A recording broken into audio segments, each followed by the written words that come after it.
Welcome back, artists. I'm Y Paints, and today I'm back to painting scary stuff with a half-scale facehugger and egg from Alien. Now, you may have noticed there was no video last week, and that was my bad. Sometimes painter's block just shuts down progress. Thankfully, it only put me about a week behind, but hopefully I'll be back on my regular schedule. Now, this project is kind of a big one, so I don't want to waste too much time here. But before we start, I do want to thank all my new subscribers as we passed 1,100 strong in the painting pantheon. I'm hoping that the next milestone of 1,200 is just around the corner, but I can't do it without you. So if you like the content, be sure to like and subscribe, because not only will it make sure YouTube puts it in front of more eyes, it also motivates me to keep on cranking out content. With that out of the way, this alien wants to get hatched, so I'm gonna head over to my spray booth.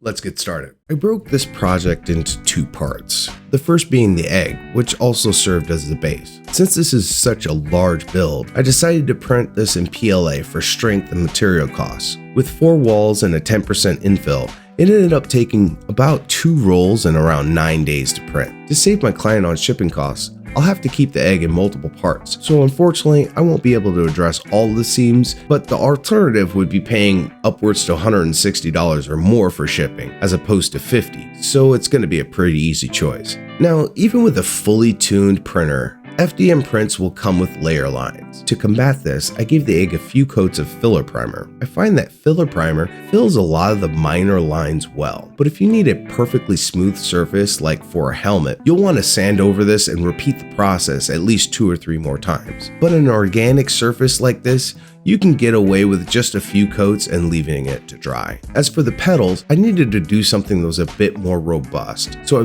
pulled out the Tamiya putty. With a surface like this that has a lot of detail, you want to be careful not to fill them in. So I use small dabs and smooth them out with my finger to keep the layer nice and thin so that I can keep all those organic details. But because of how thin I was keeping it, it took about 2 or 3 passes to fill all those major layer stepping artifacts. Just make sure you wear gloves when you do this and mind those sharp edges as they can cut through. After all the putty dried, I gave the egg one last primer coat of black on the outside and light gray on the inside. Doing this will help keep the outside of the egg dramatically dark and give the inside a boost of pop in contrast.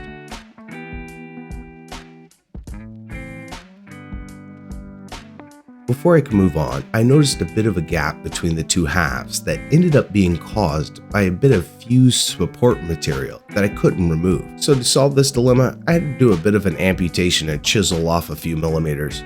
Using a flathead screwdriver and a few well-placed taps, it was sitting much better. With the seam looking decent, it was time to start slinging some paint. Starting with Starship Exterior as an undercoat highlight. Using Big Floof, my makeup brush, I dry brushed the entire egg so that all the vascular details can get picked out and highlighted. I'm doing this as a pre-highlighting or an undercoat, but you might be more familiar with this technique known as slop chop. But rather than contrast paints, I will be using inks. And since inks have a stronger tone than contrast paints, it's important to really push this highlight a bit further than I normally would, as inks will darken it more than contrast.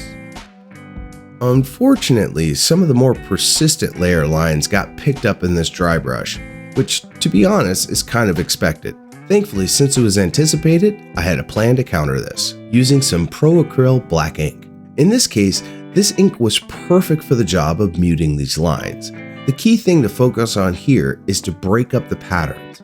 A bit of texture here and there won't ruin the look of this, but 3 parallel solid lines running in a straight line will absolutely stick out like a sore thumb. But remember, the reverse is also going to be true.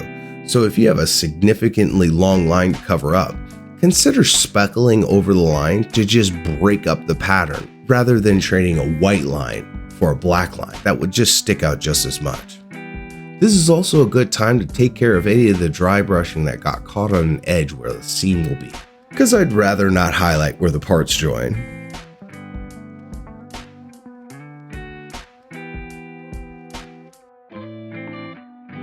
With the pre-highlight adjusted, it's time for some black-green ink. As you can see here, spraying the green on top not only got all the highlights perfectly tinted, but it also completely camouflaged the areas that I used the black ink to clean up. This isn't always the best way to paint your project, but when it is, it can get you great results without having to worry about making multiple shade choices in the highlighting process or even using a wash, so saves you tons of time.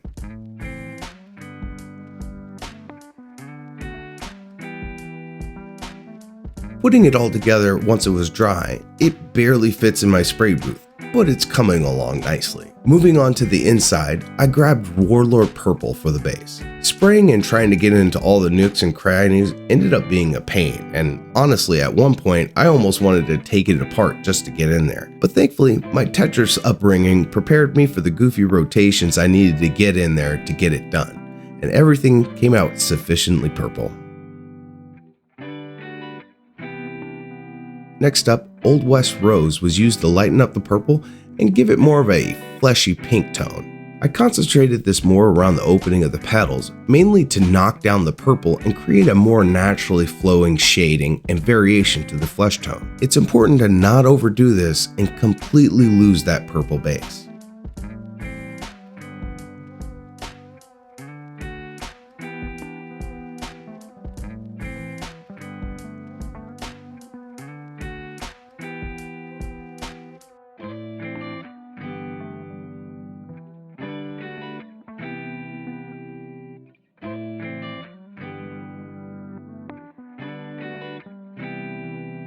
Next, I grabbed Brains Pink to get a highlight on the vascular system detailing the petals. Again, dry brushing took care of this without much fuss, although if I'm honest, I was kind of holding my breath a little, hoping that my putty work didn't have any unfortunate failures and end up with deep steps on the high detail area. Thankfully, once it was dry, I was pleasantly reassured that my putty work was good, as I had nice crispy details and not a step in sight. Now it was time to add some visual interest with a speed paint, High Dweller Purple. I reserved this for the deeper areas on the inside so that the serum mass is a bit more isolated from the surrounding flesh. I also gave this around the edges where the petals separated and peeled back, to give the suggestion of some undersurface bruising. One thing I want to let you know when using contrast paints or speed paints through an airbrush is to remember that this paint can reactivate itself, so going back over an area for a second pass needs to happen after the first has plenty of time to dry, and even then, you want the following layers to be very light, or you risk reactivating it and thinning itself out instead of getting more intense.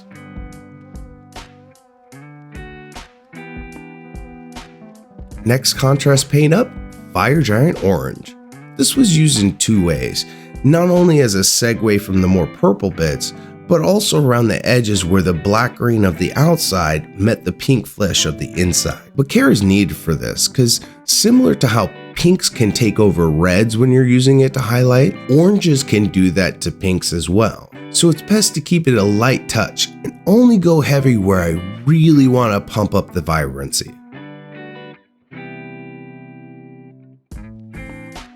I ended the speed paint trio with Zealot Yellow. This ended up being a bit of an all-over pass, kind of like a glaze, but this time I was leaning into the speed paint's ability to reactivate, as that reactivation allowed it to blend with the purple and orange effortlessly. If you do this, just be careful that you don't overdo it. So when you paint this, try to imagine yourself only misting and dampening the surface and not really wetting it, if that makes any sense. Now with the egg portion painted, I've got to give a little disclaimer before we move on to the facehugger part. Since I'm not a big horror movie fan, I wasn't personally aware of, well, let's just say what the facehugger resembles. So instead, I'm going to tell you what my 5th grade health teacher told me. Now, we are going to be looking at some very grown-up things, and I don't want to hear any giggling or comments, because we're going to be our most mature selves now, aren't we? Especially you, Wyatt. Hopefully YouTube doesn't hit me with a content warning. If they do, you're probably going to be watching a censored version of this video. With that said, I also want to give a quick thank you to my supporters over on Patreon. As usual, your monthly generosity has helped keep the gears turning here in my little channel. So thank you. With that all out of the way, let's get to painting that facehugger and those sus parts. To start the skin on the facehugger, I based everything in oak brown. While the facehugger will ultimately be a light tan, this dark brown base will serve as the shadow in the darkest areas and a platform for the lighter tones to build up over rather than the basic black.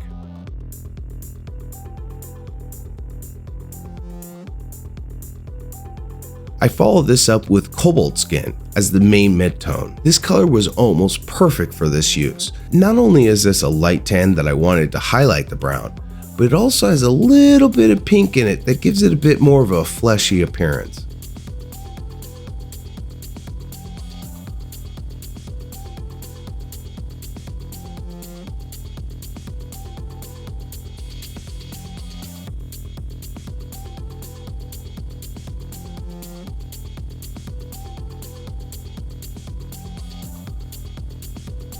Here, even though the legs are going to be shipped separate, it's a good idea to dry fit them in place so that any highlights can be consistent across the body and legs, and of course, between the legs themselves, as each will sit at a different angle in relation to the direction that I'm painting the light source in.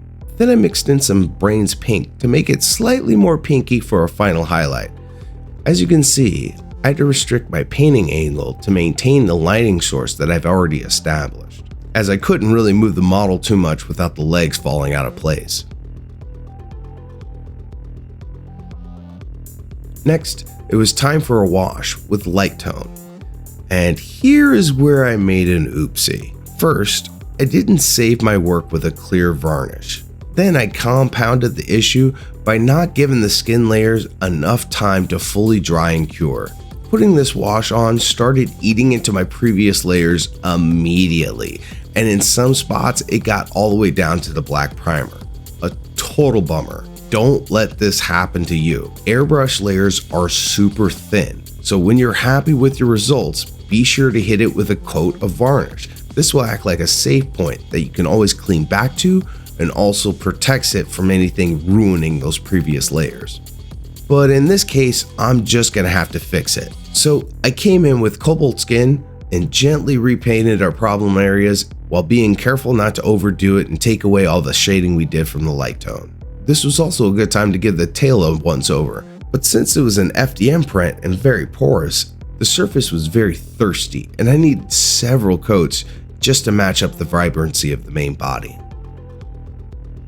Once I was satisfied with it, it was time to give some color to the business area of the facehugger, using blood red speed paint as a filter. Just like with shading the inside of the egg, care must be made to use thin instant dry coats and build up that color over time. Now, I know more than a few of you may be saying, the facehugger in the first movie isn't that dark, and you would be right. But doing research, I found that there's a good amount of variation with the coloring of the facehuggers, especially in the video games. Also, the extra darkness here makes it read more authentically alien and not something else that it may or may not resemble. This is all in hopes of both not getting a content strike on my channel and being a bit more tasteful when it's on display. But then that's when I made another oopsie and put a big heavy-handed blob of purple in the wrong space, and I had to repaint it with cobalt to try again. But first I had the idea to paint some of the veins that had been sculpted for a bit of flair. This is where having slightly shaky hands pays off to get those nice crisp random jagginess that you find in circulatory systems. Once they were painted, I repainted on the cobalt and gave these areas a light misting to soften the edges and make them appear that they're just under the surface.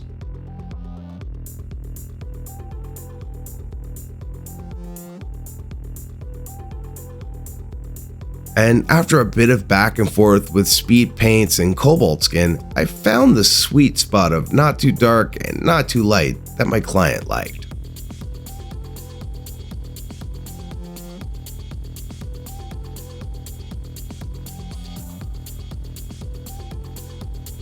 Finally, for the nails, skeletal bone played the role of the base.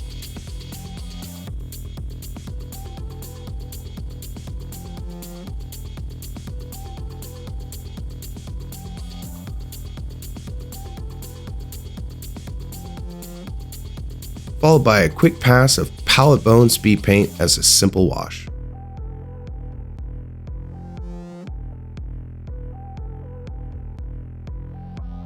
After that, I gave everything a gloss coat to call it done. And oof!